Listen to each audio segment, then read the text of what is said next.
Hi, my name is Volkan Ozkan and I'm the chosen editor for my graduate film project, Sin. In this presentation, I will explain my role and how I completed the final cut of our film, as well as the steps I took to achieve this. In this project, I aim to capture Sin as a plausible dystopian narrative, utilizing all I know about cutting, cropping, manipulating, ordering, and synthesizing a tale.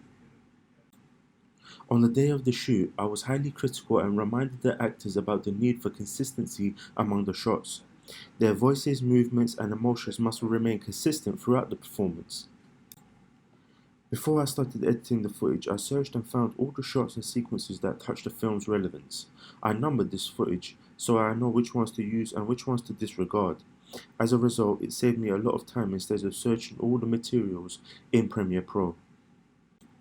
Once I did the chronological numbering on the footage, I found a soundtrack that complemented what I considered the film's significance, and from this I built a rhythm for editing. When the first draft was reviewed by the instructors, my editing skills were dismantled. I then went away with Richard, who taught me numerous strategies to include into our work.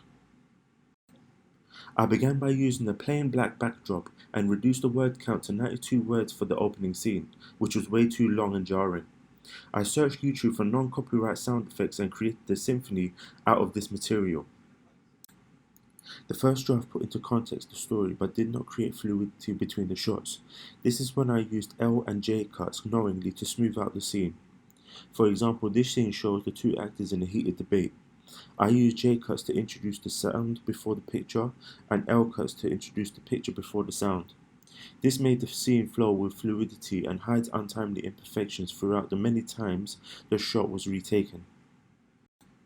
Then the director Richard proposed a new soundtrack that was more appropriate for the film's genre and message. When the film was complete, we started syncing the sound files with the footage. At this point, I proposed that we listen to the sound files and name them in alphabetical order and then view the footage we used, looking at the clapperboard at the start of the scene. This matched up everything perfectly. I then ensured that the audience can clearly hear the actor's dialogue. We had also found non-copyrighted sound effects like police sirens and the sound of Detective Daniel's disruptor for added effect. Lastly, there was color grading.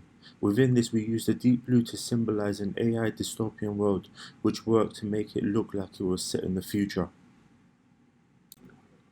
I then created the end credits and named all within my project and inserted the outro soundtrack that had deep bass orchestra to give the effect of a sensational end to the film.